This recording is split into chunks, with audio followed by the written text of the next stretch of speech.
الحمد لله نحمده ونستعينه ونستغفره ونؤمن به ونتوكل عليه ونعوذ بالله من شرور أنفسنا ومن سيئات أعمالنا من يهد الله فلا مضل له ومن يضلله فلا هادي له ونشهد أن لا إله إلا الله وحده لا شريك له ونشهد أن سيدنا وسندنا ونبينا ومولانا محمد صلى الله عليه وعلى آله وأصحابه وبارك وسلم تسليما كثيرا كثيرا أما بعد فأعوذ بالله من الشيطان الرجيم بسم الله الرحمن الرحيم ولتكن منكم أمة يدعون إلى الخير ويأمرون بالمعروف وينهون عن المنكر وأولئك هم المفلحون. وقال تعالى في موضع آخر وإن تتولوا يستبدل قوما غيركم ثم لا يكونوا أمثالكم.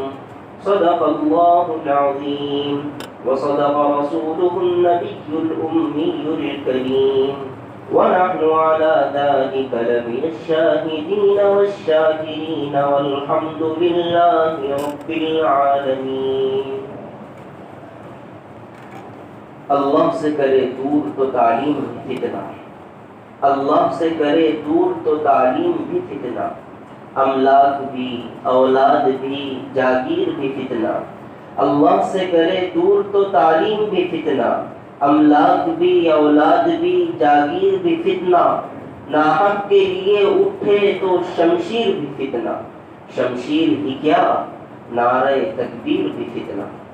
میرے واجب الاحترام عزیزوں بزرگوں دوستوں، اللہ تبارک و تعالیٰ کا بے انتہا فضل انعام احسان اور اکرام ہے کہ اللہ تبارک و تعالیٰ نے رمضان المبارک کی قیمتی دولت ہمیں نصیب فرمائی اور ٹھیک اسی کے ساتھ ساتھ روزے کی سعادتیں ہمیں میسر فرما کر اللہ تبارک و تعالیٰ نے عید کی خوشی ہمیں میسر فرمائی.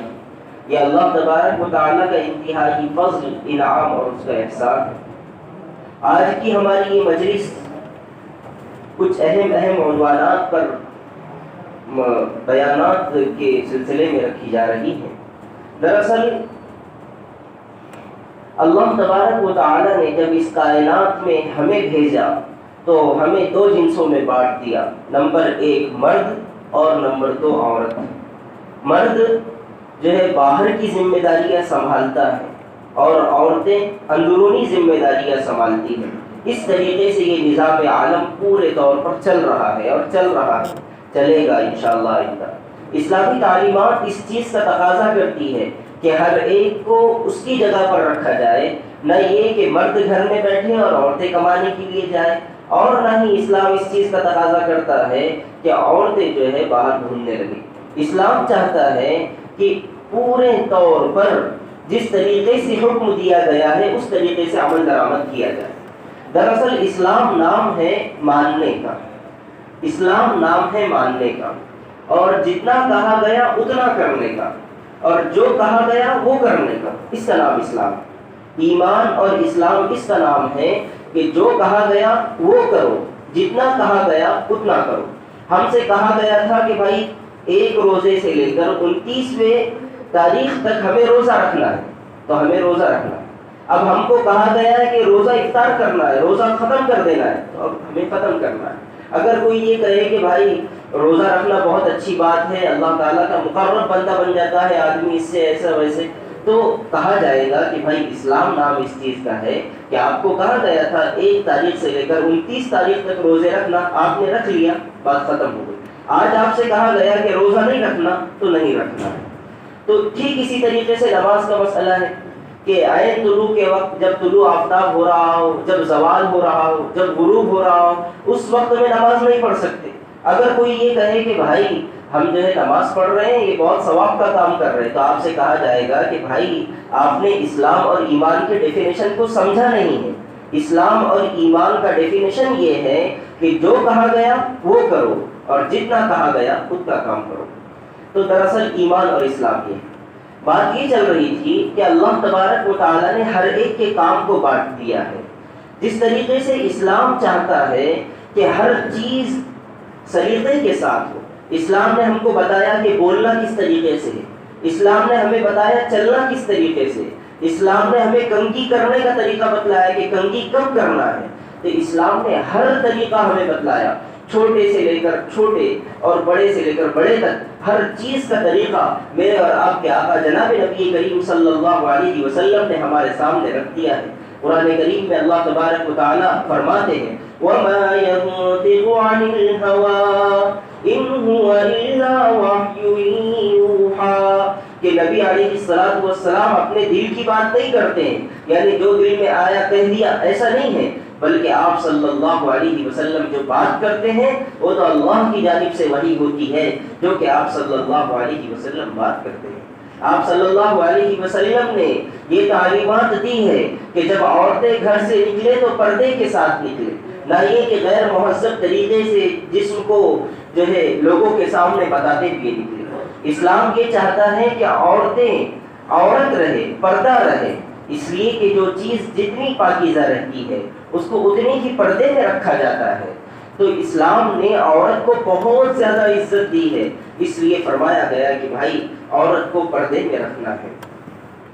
اب دراصل ہو رہا یہ ہے کہ ہماری خواتین، ہماری بچیاں، ہماری مائیں بہنیں بازاروں میں گھوم کر اپنی عفت کو، اپنی عصمت کو تار تار کر رہی ہے، اپنی عفت اور عصمت اور اپنی پاک دامنی کو ختم کر رہی ہے۔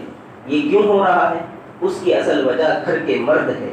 گھر کے مرد اگر پورے طور پر مضبوط رہے اور وہ اس بات کو چاہے کہ ہماری خواتین باہر نہ نکلے بلکہ ہم ان کے کام کر کے دیں، تو خواتین باہر نہیں نکلیں گی۔ اگر ہم نے جو ہے ان کے کاموں کو پیچھے چھوڑ دیا، اگر ہم نے ان کے کام نہیں کیے، تو پھر ہوگا یہی کہ خواتین باہر نکلے گی اور پھر وہ دشمن کے چنگل میں آ کر پھنستی چلی جائے گی، اور پھر ہم جو ہے کفِ افسوس ملتے رہ جائیں گے کہ ہم نے پہلے ہی ایسا کرنا چاہیے تھا، ہم نے پہلے ہی ایسا کرنا چاہیے۔ اسلام عفت اور عصمت کا مذہب ہے۔ اسلام جو ہے عورت کی پاک دامنی چاہتا ہے۔ اس کا اندازہ اسے لگائیے، معتصم باللہ کا زمانہ ہے۔ معتصم باللہ یہ ہارون رشید کے بعد میں خلیفہ گزرے ہیں، بادشاہ گزرے ہیں۔ معتصم باللہ کا زمانہ ہے۔ ایک خاتون روم میں موجود ہے جو کہ بہت دور تھا شہر سے۔ معتصم باللہ جو ایک دوسرے ملک میں رہ رہے ہیں، روم ایک دوسرا ملک ہے۔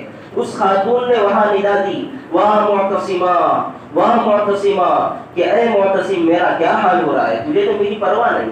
حالانکہ روم کدھر پڑا ہے، معتصم باللہ کدھر پڑے ہیں، لیکن معتصم باللہ کو جب معلوم ہوا کہ اس عورت کے ساتھ بربریت ہو رہی ہے، ظلم ہو رہا ہے، ناانصافی ہو رہی ہے، تو معتصم باللہ کو جب خبر پڑی تو معتصم باللہ نے خبر پڑتے ہی کہہ دیا کہ اب میرے لیے کھانا حرام، پینا حرام، جب تک میں اس عورت کو اپنے اس ملک میں نہ لا لوں اس وقت تک میں کچھ نہیں کر سکتا۔ اس لیے معتصم باللہ نے فوراً روم کے بادشاہ کی طرف خط لکھا کہ تو اپنی عزت چاہتا ہے، اگر کبھی وقار چاہتا ہے، اپنی سلطنت کو باقی رکھنا چاہتا ہے، تو تیرے لیے ضروری ہے کہ تو اس عورت کو جو ہے ہم تک واپس کر دے۔ لیکن وہ بادشاہ سمجھ رہا تھا کہ یہ ایسے ہی کیا ہے، اس سے کچھ ہونے والا نہیں ہے۔ لیکن جب بادشاہ نے نہیں مانا تو معتصم باللہ نے ایک ایسا لشکر لے کر گیا کہ جس کا سرا روم سے مل رہا تھا، جس کا ایک سرا روم سے اور دوسرا سرا معتصم کے ملک سے مل رہا تھا۔ اتنا بڑا لشکر لے کر گیا اور اس ملک کو تباہ اور برباد کر دیا۔ کس وجہ سے؟ صرف ایک خاتون کی وجہ سے جس پر کہ ظلم اور بربریت ہوئی تھی۔ آج تو ہر طرف ظلم اور بربریت کا شکار مسلمان ہو رہے ہیں، لیکن ہمیں کسی چیز کی پرواہ نہیں ہے کہ ہمیں کیا ہو رہا ہے۔ ہم چاہتے ہیں کہ ہمیں کچھ نہ ہو، باقی سب کو جو کچھ ہو جائے، ہمیں اس کی پرواہ نہیں۔ حالانکہ اسلام یہ چاہتا ہے، حضرت نبی کریم صلی اللہ علیہ وسلم کا ارشاد گرامی ہے، المؤمن للمؤمن کالبنیان یشد بعضہ بعضا، ایک مومن دوسرے مومن کے لیے عمارت کی طرح ہے، جیسے ایک عمارت میں اینٹیں گرنے لگ جائے تو ظاہر سی بات ہے عمارت دھسنے لگ جائے گی، ٹھیک اسی طریقے سے ایک ایک مومن ایک ایک اینٹ کی طرح ہے، اگر ایک اینٹ گرتی ہے تو عمارت جو ہے دھسنے کا وقت قریب آ جاتا ہے، ٹھیک اسی طریقے سے ایک مومن کو تکلیف ہوتی ہے تمام مومنین کے جو ہے تکلیف کا وقت شروع ہو جاتا ہے۔ حضرت نبی کریم صلی اللہ علیہ وسلم نے ارشاد فرمایا، المؤمن مرآۃ المؤمن، مومن مومن کا آئینہ ہے۔ مومن مومن کا آئینہ ہے کا مطلب کیا ہے؟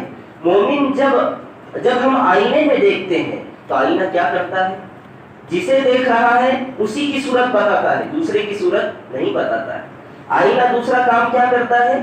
جب ہم آئینے سے ہٹ جائیں تو آئینہ جو ہے دوسرے کے سامنے ہماری برائی نہیں کرتا کہ اس کے منہ پر اتنی چھالیاں اور اتنی پھنسیاں ہیں، آئینہ ایسا نہیں کہتا۔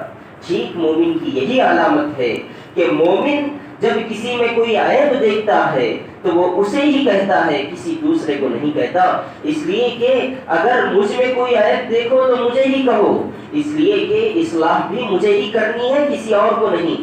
اگر آپ نے میرے عیب کسی دوسرے کے سامنے رکھے تو وہ غیبت ہوگی اور آپ کو اس کا گناہ ملے گا۔ اگر آپ جس کے عیب دیکھ رہے ہیں اسی کو اس کے سامنے بیان کر دیے تو آپ کو اس کی اصلاح کرنے کا ثواب ملے گا۔ اور دوسری بات، آئینہ جو ہے جس کا چہرہ جو دیکھ رہا ہے اسی کو دکھاتا ہے، نمبر 2 پیچھے نہیں بتاتا۔ اسی طریقے سے مومن کی بھی یہ شان ہونی چاہیے کہ وہ پیچھے کسی کی غیبت نہ کرے۔ قرآن کریم میں اللہ تبارک و تعالی نے فرمایا، أَيُحِبُّ أَحَدُكُمْ أَن يَأْكُلَ لَحْمَ أَخِيهِ مَيْتًا فَكَرِهْتُمُوهُ، کیا تم میں سے کوئی اس بات کو چاہتا ہے کہ تم اپنے بھائی، اپنے سگے بھائی، اور سگے بھائی میں زندہ بھائی نہیں بلکہ مردہ جو ہو گیا اس کا گوشت کھاؤ؟ اس کو کوئی پسند کرے گا؟ نہیں کرے گا پسند۔ تو ہم جو ہے اسلام تو ہمیں یہ تعلیم دیتا ہے، حرمت علیکم المیتۃ والدم ولحم الخنزیر وما اہل لغیر اللہ بہ والمنخنقۃ والموقوذۃ والمتردیۃ والنطیحۃ وما اکل السبع الا ما ذکیتم، تمہارے لیے تو حرام کیا گیا ہے، تمہارے لیے جانور ہمارے لیے کب حلال ہے؟ جبکہ وہ زندہ ہو اور پھر اسے اللہ کا نام لے کر ذبح کیا جائے تب وہ ہمارے لیے حلال ہے۔ تو جانور اگر کبھی مردہ ہو جائے تو وہ بھی ہمارے لیے حلال نہیں ہے۔ تو اندازہ لگائیے اس چیز کا کہ اللہ تعالیٰ مثال دے رہے ہیں غیبت کرنے کی، کسی کے پیچھے اس کے باتیں کرنے کی، کس سے؟ اپنا سگا بھائی اور وہ مر چکا۔ تو اللہ تبارک و تعالیٰ کتنی حساس مثال ہمارے سامنے پیش کر رہے ہیں کہ ہم اس چیز سے باز آ جائیں۔ دوسری چیز یہ ہے کہ آج کل ارتداد کا جو فتنہ پوری دنیا پر چھایا ہوا ہے، خاص کر ہمارے ملک ہندوستان میں جس طریقے سے ہماری مسلم بچیوں کو ارتداد کے بہانے لے جا کر اور انہیں جھوٹی محبت میں پھنسا کر، پیسوں کی لالچ دے کر، انہیں موبائل فون دے کر اور انہیں طرح طرح کی گفٹ دے کر جس طریقے سے ورغلایا جا رہا ہے، جس طریقے سے انہیں پھنسایا جا رہا ہے اور جس طریقے سے اسلام کے دامن کو ان کے ہاتھ سے چھوڑا جا رہا ہے، اس کی طرف ہمیں انتہائی فکر کرنے کی ضرورت ہے۔ دراصل یہ ہماری بچیاں جو آج کل ارتداد کے دہانے پر لگ رہی ہے، اسلام سے پھر رہی ہے اور اسلام کو جو ہے پیٹھ بتا کر دوسرے دھرم کی طرف جا رہی ہے، جبکہ اسلام جو ہے لاجک کا دھرم ہے، اسلام دلائل کا دھرم ہے، اسلام کیوں کا دھرم ہے۔ اسلام جب کوئی کیوں سوال کرتا ہے تو اسلام اس کا جواب دیتا ہے، برخلاف دوسرے دھرموں اور مذہبوں کے کہ ان کے وہاں ان کی کیوں کا جواب نہیں ہوتا ہے۔ اس کے باوجود ہماری بچیاں اسلام چھوڑ کر، یہ پاکیزہ ترین مذہب چھوڑ کر دوسرے مذاہب کی طرف جا رہی ہے، اس کی طرف ہمیں انتہائی فکر کرنے کی ضرورت ہے۔ دراصل بات یہ ہے کہ یہ بچیاں کیوں جا رہی ہیں، اس کی وجہ یہ ہے کہ ان کے سامنے اسلامی تعلیمات نہیں ہے، ایمانی غیرت ان کے دل میں نہیں ہے، ان کے والدین نے ایمان کو ان کے دل میں رچایا بسایا نہیں ہے، ان کے والدین نے مکاتب میں ان کے بچوں کو بھیجا نہیں ہے۔ اس کی وجہ ہے کہ آج یہ بچیاں مرتد ہو رہی ہے، آج یہ بچیاں ایمان سے اور اسلام سے پھر رہی ہے۔ وجہ اس کی یہ ہے کہ جب اسلام کی تعلیم دینا چاہیے تھا اس وقت میں اسلام کی تعلیم نہیں دی گئی، جب ایمان کی غیرت دل میں لانا چاہیے تھی اس وقت میں ایمان کی غیرت کو دل میں نہیں لایا گیا۔ اسلام چاہتا ہے کہ ہر ایک مسلمان صرف نام کا مسلمان نہ رہے کہ ہم جو ہے ہمارے والدین نے ہم کو مسلمان پیدا کیا ہے اس لیے ہم مسلمان ہیں، ہم مسلمان گھرانے میں پیدا ہوئے ہیں اس لیے ہم مسلمان ہیں۔ اسلام یہ نہیں چاہتا، اسلام یہ نہیں چاہتا کہ وجدنا آباءنا كذلك يفعلون، کہ ہم نے ہمارے آباء و اجداد کو ہمارے باپ دادا یہ دھرم پر تھے اس لیے ہم یہ دھرم پر ہیں۔ اسلام یہ نہیں چاہتا، اسلام چاہتا ہے کہ تحقیق کے ساتھ اسلام قبول کیا جائے، تحقیق کے ساتھ اسلامی باتوں کو مانی جائے، تحقیق کے ساتھ اسلامی احکامات پر عمل کیا جائے۔ آج کل دیکھا یہ جا رہا ہے کہ انگریزی ممالک میں مغربی تہذیب میں اسلام سب سے بڑا مذہب بن رہا ہے جو کہ ابھر کر آ رہا ہے۔ برطانیہ میں اسلام پہلے نمبر پر قبول ہونے والا مذہب بن رہا ہے۔ وجہ کیا ہے کہ لوگ اسلام کی اسٹڈی کر رہے ہیں، اسلام کی پڑھائی کر رہے ہیں، اسلام کو سوچ رہے ہیں، سمجھ رہے ہیں، غور کر رہے ہیں اور پھر اس کے بعد میں اسلام کو قبول کر رہے ہیں۔ اور آج ہماری حالت یہ ہے کہ اس وقت میں جب کہ پوری دنیا مسلمانوں کے خلاف بربریت پھیلا رہی ہے، جب مسجد اقصیٰ میں ہر طرف سے جو ہے مسلمانوں کو جو ہے نشانہ بنایا جا رہا ہے، جب ہماری وہ نوجوان خواتین اور نوجوان لڑکیاں دشمن کے سامنے، یہود کے سامنے سینہ سپر ہو کر کھڑی ہوئی اور دشمن کا مقابلہ کر رہی ہے، تاریخ یہ بات بھی لکھیں گی کہ اس وقت فلسطینی لڑکیاں اس وقت میں اور آج کے زمانے میں دشمن کے سامنے لڑ رہی ہے اسلام کے لیے، اور آج ہمارے یہاں اسلام کو چھوڑ کر ہماری نوجوان لڑکیاں دوسرے دھرم میں جا رہی ہیں۔ کتنے ہمارے لیے انتہائی سوچنے کا، سمجھنے کا انتہائی مقام۔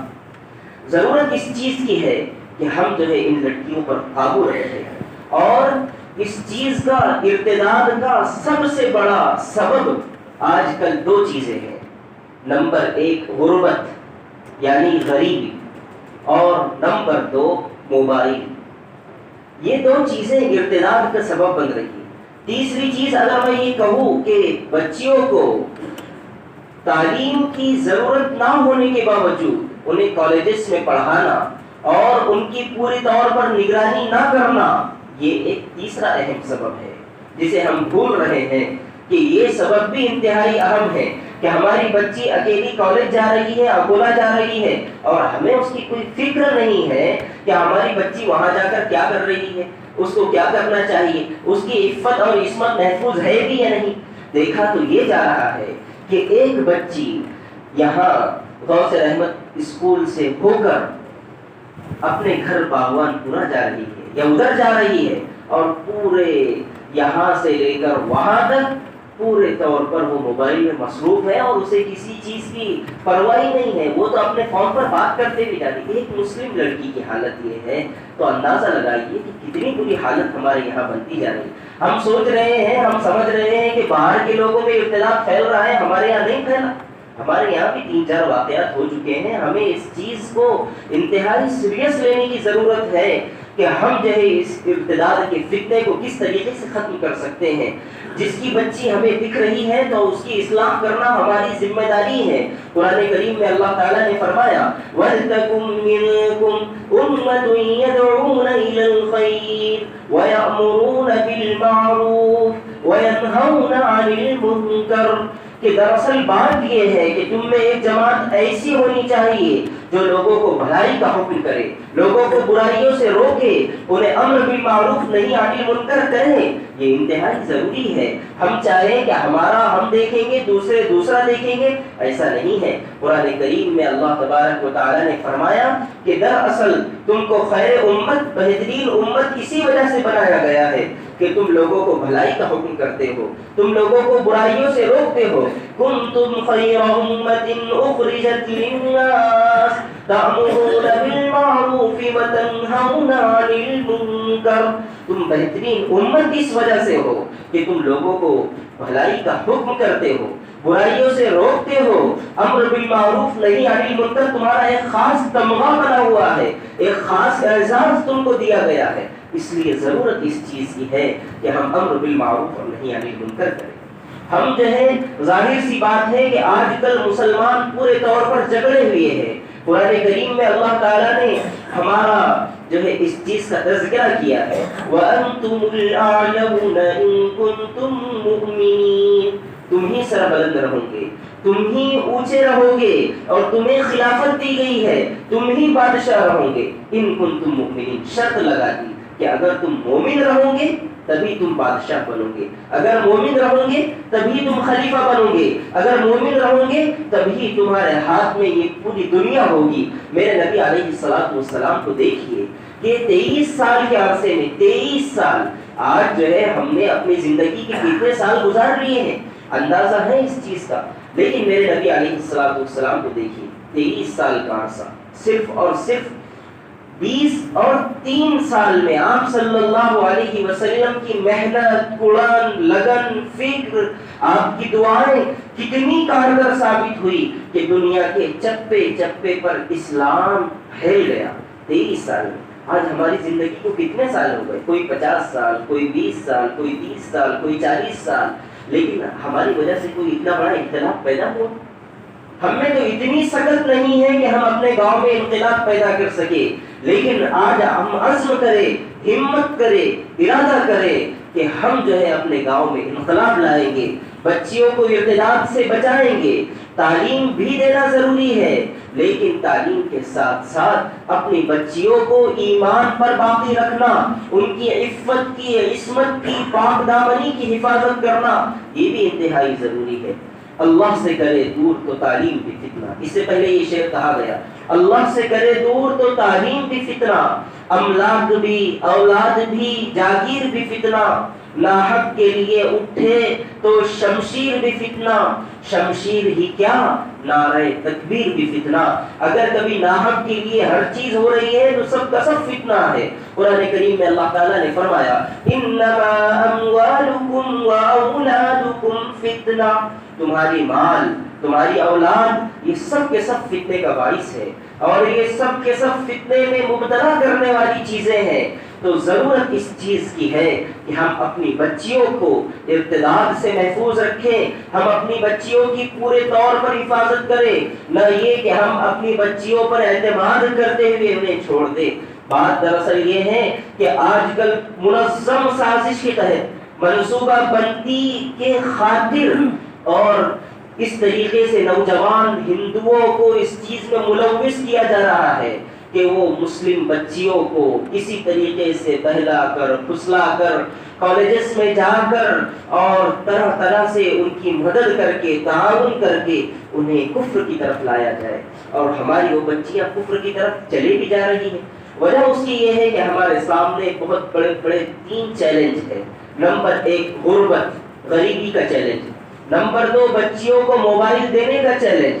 نمبر 3 ہمارے سامنے یونیورسٹیز اور کالجز میں پڑھانے کا چیلنج. ہم یہ نہیں کہتے کہ اپنی بچیوں کو کالجز میں اور یونیورسٹیز میں مت پڑھائیے، ہم تو کہتے ہیں ضرور پڑھائیے، لیکن جو آپ پڑھا رہے ہیں تو ان کی نگرانی کرنا بھی آپ ہی کی ذمہ داری ہے.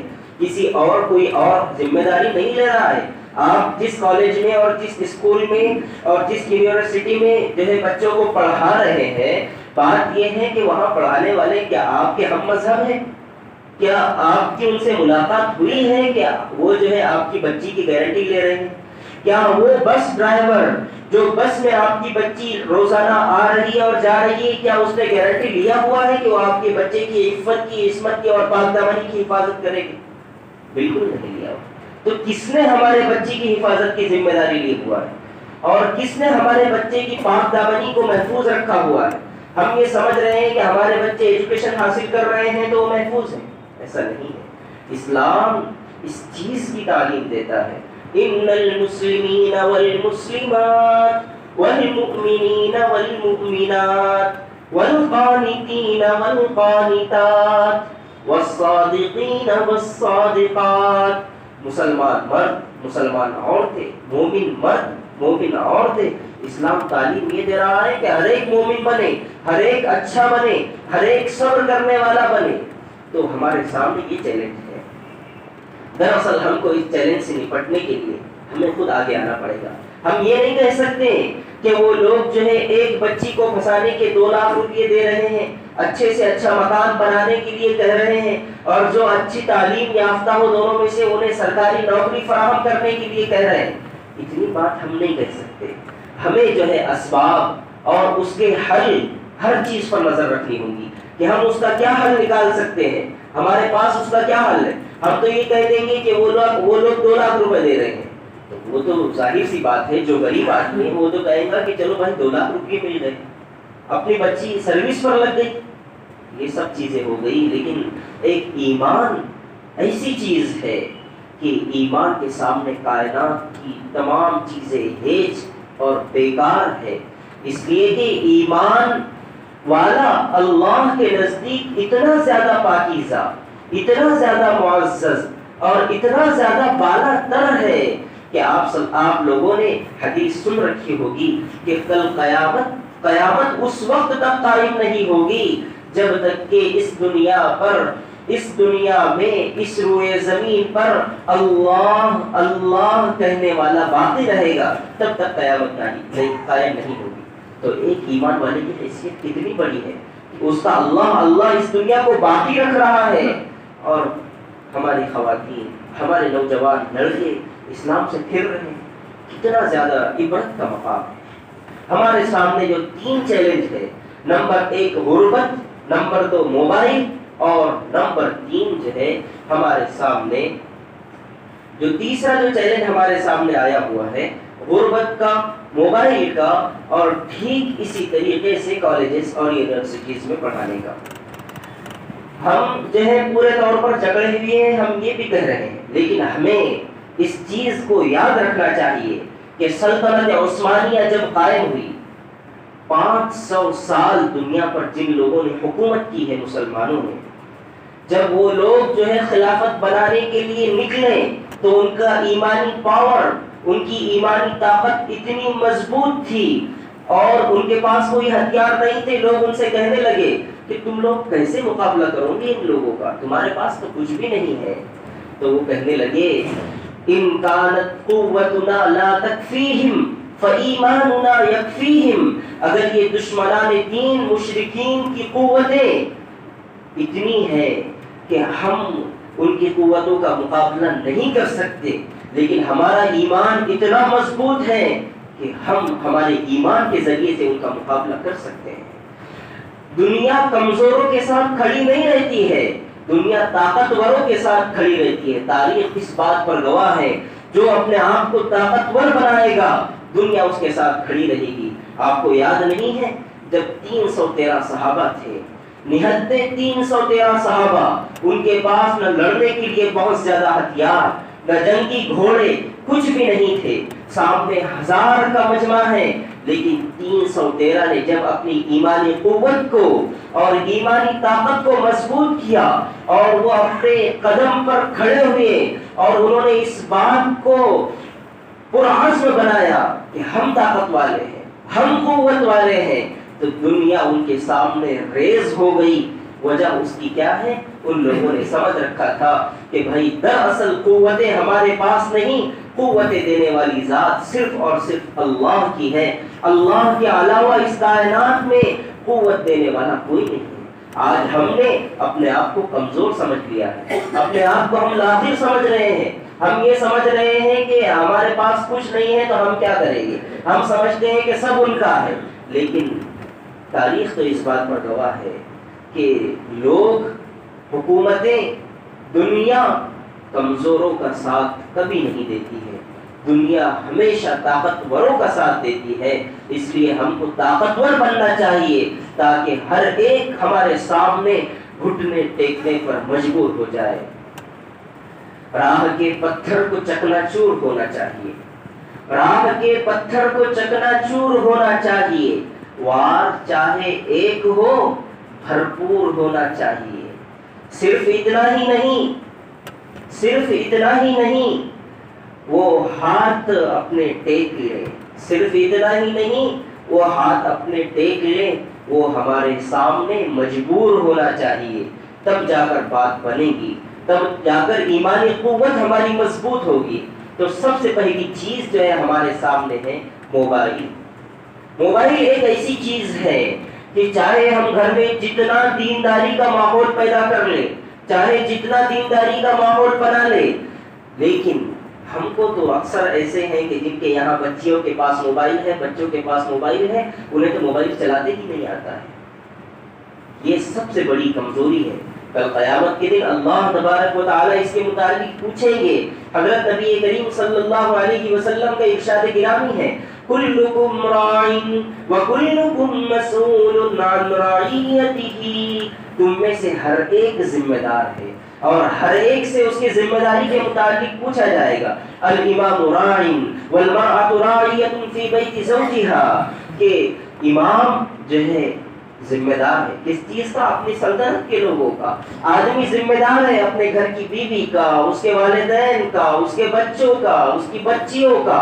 عورت ذمہ دار ہے شوہر کے گھر کی، اس کے مال کی، اس کے جان کی، اس کے بچیوں کی۔ یہ سب کے سب ذمہ داری اسلام نے سونپی ہوئی ہے۔ تو دراصل بات یہ ہے کہ ہم میں سے ہر ایک ذمہ دار ہے۔ اگر کوئی اپنے بچوں کو موبائل دے رہا ہے تو ذمہ داری اس چیز کی بھی ہے کہ اسے اتنا موبائل چلاتے آنا چاہیے کہ وہ اپنے بچے کے موبائل کو چیک کر سکے کہ میرا بچہ کیا کر رہا ہے، میرا بچہ کیا کیا ایکٹیویٹیز کرتا ہے موبائل میں۔ یہ تمام کے تمام چیزیں سیکھنا ضروری ہے۔ ہم انتہائی سادگی کے ساتھ اپنے بچوں کے محبت میں موبائل دے رہے ہیں، لیکن ابھی آیت پڑھی گئی، انما اموالکم واولادکم فتنہ، تمہارے مال بھی، تمہارے اولاد بھی فتنے کا سبب ہے، آزمائش کا سبب ہے۔ تمہیں جو ہے اولاد دے کر ان کی محبتیں تمہارے دلوں میں ڈال کر آزمایا جا رہا ہے کہ تم کتنی محبت اپنے بچوں کے ساتھ رکھتے ہو۔ لیکن اصل کامیاب مومن وہ ہے کہ جو اسلام کی محبت، ایمان کی محبت، حضرت نبی کریم صلی اللہ علیہ وسلم کی محبت اپنے دل میں بسائے۔ حضرت نبی کریم صلی اللہ علیہ وسلم کا ارشاد گرامی ہے، لا یؤمن احدکم حتی اکون احب الیہ من والدہ وولدہ والناس اجمعین، کہ تم میں سے کوئی آدمی کامل مومن اس وقت تک نہیں ہو سکتا ہے جب تک کہ میں اس کے نزدیک اس کے والد سے، اس کے والدین سے، اس کی اولاد سے، اس کے مال سے زیادہ محبوب اور پسندیدہ نہ بن جاؤں۔ حضرت عمر رضی اللہ تعالیٰ عنہ کو دیکھیے کہ حضرت عمر رضی اللہ تعالیٰ عنہ ایک مرتبہ، حضرت عبداللہ ابن عمر رضی اللہ تعالیٰ عنہ ایک مرتبہ حدیث بیان کر رہے تھے اور ان کا بچہ درمیان میں کہہ رہا تھا، نہیں نہیں ہم تو ایسا نہیں کریں گے، ہم تو ایسا کریں گے۔ حضرت عبداللہ ابن عمر رضی اللہ تعالیٰ عنہ فرمانے لگے کہ میں تیرے سامنے حضرت نبی کریم صلی اللہ علیہ وسلم کی بات پیش کر رہا ہوں اور تو اس کے مقابلے میں کہتا ہے کہ نہیں ہم ایسا نہیں، ایسا کریں گے۔ حضرت عبداللہ ابن عمر رضی اللہ تعالیٰ عنہ نے اپنے اس سگے بیٹے سے زندگی پر بات نہیں کی، وجہ اس کی یہ ہے کہ اس نے میرے نبی علیہ السلام کے فرمان کی مخالفت کی۔ آج ہم ایسا کر سکتے ہیں؟ نہیں کر سکتے، لیکن وہ حضرات صحابہ نے ہمیں کر کے بتا دیا۔ حضرت عبداللہ ابن مغفل رضی اللہ تعالیٰ عنہ اور حضرت ابو ہریرہ رضی اللہ تعالیٰ عنہ، حضرت ابو ذر غفاری رضی اللہ تعالیٰ عنہ، یہ وہ صحابہ ہے کہ کوئی اللہ کے نبی علیہ السلام کے فرمان کے آگے اعتراض کرتا تو اس کو منہ توڑ اس کا جواب دیتے اور کہتے کہ بات ایسی نہیں ہے، تو غلط کہہ رہا ہے، اس سے بات نہیں کرتے تھے۔ آج ہم ایسا کر سکتے ہیں؟ دراصل بات یہ ہے کہ اسلامی تعلیمات ہم سے انتہائی دور ہوتی چلی جا رہی ہے۔ ہم اپنے بچوں کو مسجد میں، مکاتب میں بھیجنے کے لیے تیار ہی نہیں ہے۔ ہمارا بچہ مکتب شروع 7 بجے ہوتا ہے، 8 بجے مکتب میں آتا ہے اور 8 بجے سے لے کر 9 بجے تک مکتب میں رہتا ہے اور پھر چلا جاتا ہے۔ ساتھ ساتھ میں کیا ہوتا ہے، سب سے پہلے تعلیم سے محرومی کا گناہ تو ہمیں مل رہا ہے، والدین کو مل رہا ہے۔ اس لیے کہ اللہ تعالیٰ سے پوچھیں گے نا کہ بھائی اولاد دیا تھا، اس کو ایجوکیشن دینا تھا، اس کو تعلیم دینا تھا، ایمان کی فکر کرنی تھی، آپ نے کی یا نہیں کی؟ ہم کیا جواب دیں گے اس وقت میں؟ کیا ہمارے بچے جو ہے ایسے ہی جاہل رہیں گے؟ تو کیا جاہل رہنے کے بعد ہماری وفات کے بعد ہمارے بچے ہمارے لیے ایصال ثواب کریں گے یا ہمارے مال پر لٹ پڑیں گے، ٹوٹ پڑیں گے؟ بات یہ ہے کہ ہم جو ہے اپنے بچوں کو ایمان کی تعلیم دیں، اسلام کی تعلیم دیں، وقت پر مکتب میں بھیجے۔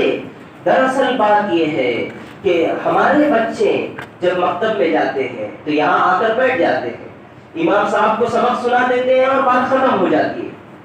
ہمارے کو اتنا ٹائم نہیں ہے کہ ہم اپنے مسجد کے امام صاحب سے پوچھیں کہ میرے بچے کا کیا چل رہا ہے، کیسا پڑھ رہا ہے، کیسی تعلیم ہو رہی ہے اس کی، پڑھ بھی رہا ہے یا نہیں، سبق یاد کر رہا ہے بھی یا نہیں، یا پھر ایسے ہی چل رہا ہے، یا آ کر ٹائم پاس کر رہا ہے، یا پھر یہاں سے نکل کر دوسرے محلے میں جا کر دوستوں کے ساتھ بیٹھ رہا ہے، کیا سسٹم ہے؟ ہمیں اس چیز کی فرصت نہیں۔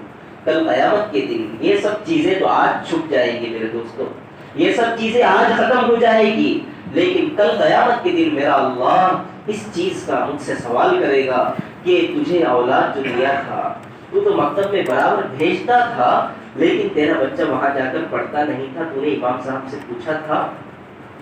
ایک چیز ہمارے سامنے یہ بھی بہت بڑا مکاتب کے متعلق چیلنج ہے کہ مدارس میں جب بچے پڑھتے ہیں تو ایک کلاس میں 20 بچے ہوتے ہیں، 25 بچے ہوتے ہیں، اور دن بھر ایک ہی استاذ کے پاس 20-25 بچے بیٹھتے ہیں۔ ہمارے پاس مکتب میں 200 بچے ہوتے ہیں، ایک استاذ یا 2 استاذ ہوتا ہے، ایک استاذ کے پاس 100 بچے ہیں، دوسرے استاذ کے پاس 100 بچے ہیں۔ اندازہ لگائیے ہمارے بچوں کی تعلیم ہو رہی ہے؟ نہیں ہو رہی ہے۔ اس چیز کی انتہائی فکر کرنے کی ضرورت ہے کہ ہم مکاتب میں اساتذہ کو بڑھائیں، پڑھانے والوں کو بڑھائیں، ساتھ ساتھ میں ان کی تنخواہیں بھی بڑھائیں، تاکہ ہمارے یہ بچے جو پڑھ رہے ہیں یہ بچوں کی تعلیم اچھے سے ہو، لگن کے ساتھ ہو۔ اندازہ لگائیے کہ اگر کوئی استاذ کو ہم 5,000 6,000 7,000 دے رہے ہیں، کیا اس کا گزارا مہینے بھر کا اس میں ہو جاتا ہے؟ اگر اس کا گزارا مہینے بھر کا اس میں نہیں ہو رہا ہے تو وہ ظاہر سی بات ہے کہ وہ پڑھائی کے وقت میں دوسرا کام کرنے کی فکر کرے گا کہ میرا گزارا نہیں ہو رہا ہے تو اب میں کیا کر سکتا ہوں، دوسرا کام مجھے کیا کرنا چاہیے، وہ تو اس چیز کی فکر کرے گا، آپ کے بچے کو پڑھانے کی فکر تھوڑی کرے گا وہ۔ ضرورت اس چیز کی ہے کہ ہم مکاتب میں اپنے بچوں کو بھیجیں، امام صاحب سے باقاعدہ کارگزاری لیتے رہے، ہفتے واری، روزانہ کے انداز پر کہ جو ہے ہمارے بچے پڑھ بھی رہے ہیں یا نہیں، کس طریقے سے پڑھ رہے ہیں، سبق یاد کر رہے ہیں یا نہیں کر رہے ہیں، کیا کر رہے ہیں۔ نمبر 1 یہ چیز ہے کہ مکاتب کے تعلق سے ہم جو ہے اپنے آپ کو مضبوط بنائیں۔ نمبر 2 موبائل اگر ہم اپنے بچوں کو دے رہے ہیں، پورے طور پر نگرانی کرنا شریعت نے ہمارے ذمے رکھا ہے، اب ہمیں ان کی نگرانی کرنا ہوگا۔ اگر ہم اپنے بچوں کے موبائل کی نگرانی نہیں کر رہے ہیں، یقین جانیے کہ ہم گنہگار ہو رہے ہیں، اس لیے کہ موبائل ہم نے دلا کر انہیں دیا ہے، وہ تو اس چیز کی طاقت نہیں رکھتے کہ وہ کمائے، تو لہذا اس چیز کے ہم ذمہ دار ہوں گے۔ اور اگر موبائل ہم چیک نہیں کر سکتے تو کوئی مستند اور کوئی ہمارا معتمد کوئی شخص ہو جو ہمارا گھر کا ہو تو ہم اس سے چیک کرائے موبائل کہ بھائی دیکھو موبائل میں کیا کیا ایکٹیویٹی ہو رہی ہے، تو ان تمام چیزوں کو دیکھنے کی ضرورت ہے۔ نمبر 3 ہے غربت، افلاس، غریبی، جس سے نمٹنا ہمارے لیے ارتداد سے نمٹنے میں انتہائی کارگر ثابت ہوگا۔ وجہ کیا ہے؟ آج کل مسلم جو لوگ ہیں ان میں غربت انتہائی پھیلی ہوئی ہے۔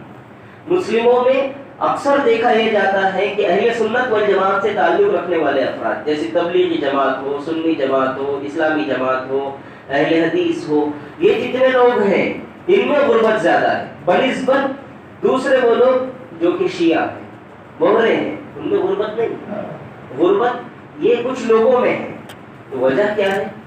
اسلام کا بنیادی جو سسٹم زکوٰۃ کا ہے وہ ہمارے یہاں مفقود ہو رہا ہے اور ختم ہوتا جا رہا ہے۔ اسلام اس چیز کا تقاضا کرتا ہے، اسلام یہ چاہتا ہے کہ معاشرے میں کوئی بھی غریب نہ رہے، معاشرے میں ہر ایک مالدار ہو جائے۔ کیا وجہ ہے کہ حضرت ابو ہریرہ رضی اللہ تعالیٰ عنہ جو کہ حضرت نبی کریم صلی اللہ علیہ وسلم کے سامنے پڑھا کرتے تھے، صفہ نبوی میں تعلیم حاصل کیا کرتے تھے، 2 وقت کا کھانا میسر نہیں ہوتا تھا، 3 دن بھوکے رہتے تھے۔ حضرت ابو ہریرہ رضی اللہ تعالیٰ عنہ کہتے ہیں کہ میں مسجد نبوی اور آپ صلی اللہ علیہ وسلم کے حجرے کے درمیان بھوک کی وجہ سے بے ہوش ہو جاتا تھا۔ لوگ سمجھتے تھے کہ مجھے مرگی کی بیماری ہے، اس وجہ سے لوگ میرے گردن پر چپل گھس کر جاتے تھے، لیکن مجھے مرگی کی بیماری نہیں ہوتی تھی، مجھے تو بھوک کا تقاضا ہوتا تھا، مجھے بھوک ستاتی تھی جس کی وجہ سے میں بے ہوش ہو جایا کرتا تھا، اور میں جو ہے ہر ایک کو سلام کرتا، اس سے تفسیر کے بارے میں پوچھتا، حضرت اس آیت کے بارے میں بتائیے، لیکن کوئی میری بات کو نہیں سمجھ پاتا اور ہر ایک جواب دے کر نکل جاتے۔ حضرت ابو بکر صدیق رضی اللہ تعالیٰ عنہ آئے، ان سے میں نے پوچھا کہ حضرت اس آیت کا مطلب بتائیے، حضرت نے مطلب بتایا اور نکل گئے۔ حضرت عمر فاروق رضی اللہ تعالیٰ عنہ آئے اور ان سے میں نے پوچھا کہ حضرت اس آیت کا مطلب بتائیے، انہوں نے مطلب بتایا اور نکل گئے۔ لیکن جناب آقا نبی کریم محمد عربی صلی اللہ علیہ وسلم جب آئے تو میں نے بھی آپ صلی اللہ علیہ وسلم سے آیت کا مطلب پوچھا۔ آپ صلی اللہ علیہ وسلم نے کہا کہ ابو ہریرہ چلو اپنے گھر چلتے ہیں اور وہاں آپ کے لیے کھانا کچھ رکھا ہوگا تو چلو لیتے ہیں۔ تو یہ میرے آپ کے آقا جناب نبی کریم صلی اللہ علیہ وسلم نے غریب پروری بھی سکھلائی ہے کہ کس طریقے سے غریب کی مدد کرنی چاہیے۔ یہ حضرت ابو ہریرہ رضی اللہ تعالیٰ عنہ کتنے خطرناک حالات سے دوچار ہو رہے ہیں، لیکن وقت ایک یہ بھی آیا کہ بادشاہ جو کپڑے پہنا کرتے تھے، حضرت ابو ہریرہ رضی اللہ تعالیٰ عنہ انہی کپڑوں سے ناک صاف کر رہے تھے۔ یہ کیوں؟ اس لیے کہ اسلام کی بنیادی تعلیمات موجود تھی۔ اسلام یہ چاہتا ہے تؤخذ من اغنیائہم وترد الی فقرائہم کہ زکوٰۃ جو ہے مالداروں سے لی جائے، غریبوں پر خرچ کیا جائے، لیکن کس طریقے سے خرچ کیا جائے؟ اس کو 10 روپے، اس کو 5 روپے، وہاں کی 10 روپے کی رسید، وہاں کی 50 روپے کی رسید، ایسا نہیں۔ اسلام چاہتا ہے کہ غریب اپنے معاشرے میں ڈھونڈ کر، اپنے محلے میں غریب ڈھونڈ کر، اپنے رشتہ داروں میں غریب ڈھونڈ کر ان کی اس طریقے سے مدد کی جائے کہ آئندہ سال وہ زکوٰۃ لینے والا نہیں بلکہ زکوٰۃ دینے والا بن جائے۔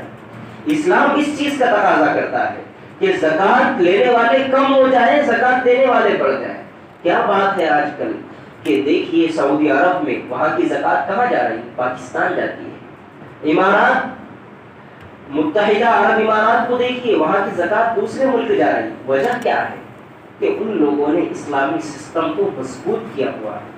آج ضرورت اس چیز کی ہے کہ ہم اپنے محلہ وائز، اپنے شہر وائز ہم اس چیز کو چلائیں کہ زکوٰۃ ہم 10 روپے 5 روپے نہیں دیں گے بلکہ زکوٰۃ یکمشت نکالیں گے، سب کی جمع کریں گے، اور پھر اس کے بعد میں کسی غریب کا اس طریقے سے مدد کریں گے کہ اسے دکان لگا کر دے، اور اسے اس طریقے سے بنا کر دے دیں گے کہ آئندہ سال اب وہ زکوٰۃ لینے والا نہیں بلکہ زکوٰۃ دینے والا بن جائے۔ آج کل کیا ہوتا ہے؟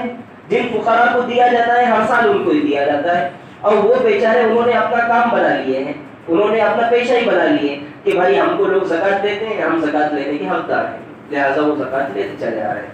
کتنی ساری بات تو ایسا ہوتا ہے کہ لوگ زکوٰۃ دیتے ہیں لیکن ان کی زکوٰۃ ادا نہیں ہوتی، اس لیے کہ جس کو زکوٰۃ دی جا رہی ہے وہ اس کا زکوٰۃ کا حقدار ہی نہیں ہے۔ آج کل دیکھا ہی جاتا ہے کہ جو فقراء ہوتے ہیں ان کی تو حالت یہ ہوتی ہے کہ ان کے ہمارے سے اچھے گھر، ہمارے سے اچھے کاروبار ہیں، اور فقراء کو تو یہ کہتے ہوئے سنا گیا کہ یہ گاؤں میں اچھا دھندا ہوتا ہے، وہ گاؤں میں اچھا دھندا ہوتا ہے، وہ گاؤں میں تجھے نہیں آنے دوں گا، وہ گاؤں میں میں ہی کام کروں گا۔ بات یہ ہے کہ یہ فقیروں نے تو اپنا دھندا بنا لیے ہیں اس چیز کو، اور حالت ابھی تک تو یہ کہ الحمدللہ ابھی کچھ حالت سدھر رہی ہے کہ جس کے نام کے آگے شاہ لکھا ہوا ہوتا تھا وہی زکوٰۃ اور صدقہ مانگتا تھا، حالانکہ اللہ تعالیٰ نے کوئی برادری کو مانگنے کے لیے تو اس دنیا میں نہیں بھیجا ہے، بلکہ اللہ تعالیٰ تو چاہتے ہیں کہ ہر ایک اچھے سے اچھی زندگی گزارے۔ تو دونوں طرف سے بات ہے۔ نمبر 1، زکوٰۃ ہم پورے طور پر ادا کریں، ورنہ کل قیامت کے دن اللہ تبارک و تعالیٰ انتہائی درجے میں پوچھ گچھ کریں گے۔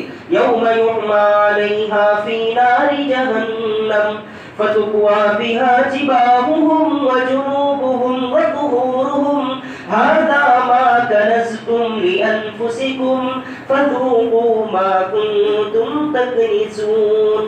جس دن یہ جو مال ہوگا نا ان تمام کو تپایا جائے گا, تپا کر جو ہے اس آدمی پر ڈالا جائے گا, اور ٹھیک اسی طریقے سے مال کو سانپ کی شکل دے کر اس کے گلے میں توق ڈال دیا جائے گا, اور پھر کیا کیا جائے گا, ان سے کہا جائے گا ذوقوا ما کنتم تکنزون, جس طریقے سے مال جمع کرتے تھے نا تم اس کا مزہ چکھو. اس لیے کہ حضرت نبی کریم صلی اللہ علیہ وسلم کا ارشاد گرامی ہے کہ آدمی کہتا ہے میرا مال میرا مال میرا مال, حالانکہ اس کا مال تو کچھ بھی نہیں ہے. اس کا مال وہ ہے جو اس نے کھایا اور ختم کر دیا, جو پہنا اور پرانا کر دیا, جو اللہ کے راستے میں دے دیا, اس کا ثواب حاصل کر لیا, وہ اس کا مال ہے. ورنہ اس دنیا میں کسی کا کوئی مال نہیں ہے. کب یہ زندگی ختم ہو جائے اس کا بھروسہ نہیں. حضرات صحابہ کرام رضی اللہ تعالیٰ عنہم اجمعین سے حضرت نبی کریم صلی اللہ علیہ وسلم سے پوچھا کہ تم موت کو کتنا قریب جانتے ہو؟ حضرات صحابہ کہنے لگے اللہ کے نبی آج کا دن نکلا, شام ہوگی یا نہیں یہ ہم کو پتہ نہیں ہے. حضرت نبی کریم صلی اللہ علیہ وسلم نے فرمایا مجھے تو موت اتنی قریب لگتی ہے کہ میں ادھر کا سلام پھیروں, ادھر کا سلام پھیروں گا یا نہیں اس کی بھی مجھے خبر نہیں ہوتی, اس کے درمیان ہی مجھے موت آ جائے. تو ہم دیکھ رہے ہیں کہ موت کتنی خطرناک طریقے سے جو ہے لوگوں کے درمیان پھیل رہی. آج یہاں آج اس دنیا میں, کل فوراً دوسرے لمحے میں اس دنیا میں آدمی چلا جا رہا ہے, کسی کو کوئی خبر بھی نہیں ہو رہی. اور ہارٹ اٹیک سے وفات پانے والے حضرات کتنے ہو گئے.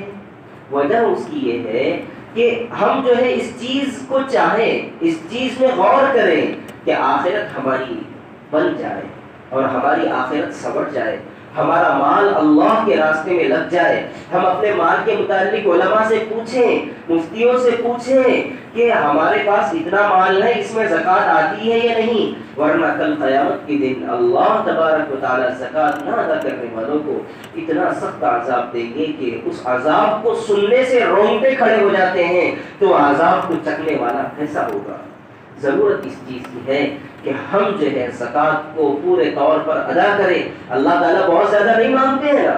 اللہ تعالیٰ کیا چاہ رہے ہیں, اللہ تعالیٰ چاہتے ہیں کہ 1000 روپیے میں 25 روپیے دے دو بھائی.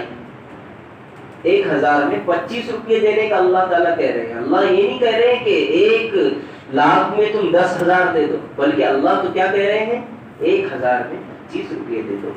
تو ضرورت اس چیز کی ہے. دیکھیے ہم جو ہے ایک واٹر میلن لاتے ہیں, یعنی ہم ایک تربوز لاتے ہیں. اب اگر ہم ایک تربوز 5 کلو کا لا رہے ہیں اور وہ 60 روپیے کا تربوز ہے 5 کلو کا, اور تربوز کو جب ہم کاٹتے ہیں تو اس کے اوپر کے چھلکے 1 کلو کے بھر جاتے ہیں, تو 4 کلو تربوز ہمارے پاس آتا ہے. تو کیا ہمیں اس بات کا افسوس ہوتا ہے کہ 1 کلو خراب ہو گیا, 1 کلو جو ہے ضائع ہو گیا؟ افسوس نہیں ہوتا ہے اس چیز کا, اس لیے کہ ہم کو معلوم ہے کہ یہ 1 کلو جانے ہی والا ہے. ٹھیک اسی طریقے سے میرے اللہ نے مجھے مال دیا ہے, پہلے ہی کہہ دیا ہے کہ بھائی 40 حصہ اس سے نکالنا ہے. تو ہمیں کیوں افسوس ہو رہا ہے کہ ہمارا مال جا رہا ہے؟ ہمارا مال تھوڑی, یہ تو یہ اللہ کا مال ہے. اللہ نے جو ہے امانت کے طور پر ہمیں دیا ہے, اللہ تعالیٰ دے بھی لیں گے. تو جس طریقے سے ہم جو ہے ایک واٹر میلن میں 1 کلو جو ہے اس کا چھلکا جانے پر افسوس نہیں کرتے, اگر ہم 1 کلو سنترا لاتے ہیں اس میں سے 100 گرام اس کے جو چھلکے جا رہے ہیں اس کا ہمیں افسوس نہیں ہے, تو پھر یہ 1000 روپیے میں سے 25 روپیے جو جا رہے ہیں ہمیں اس کا افسوس کیوں ہے؟ اس چیز کی طرف بھی انتہائی توجہ کی ضرورت ہے.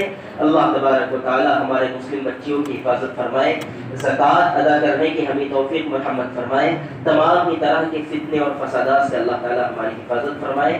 وآخر دعوانا الحمدللہ رب العالمین.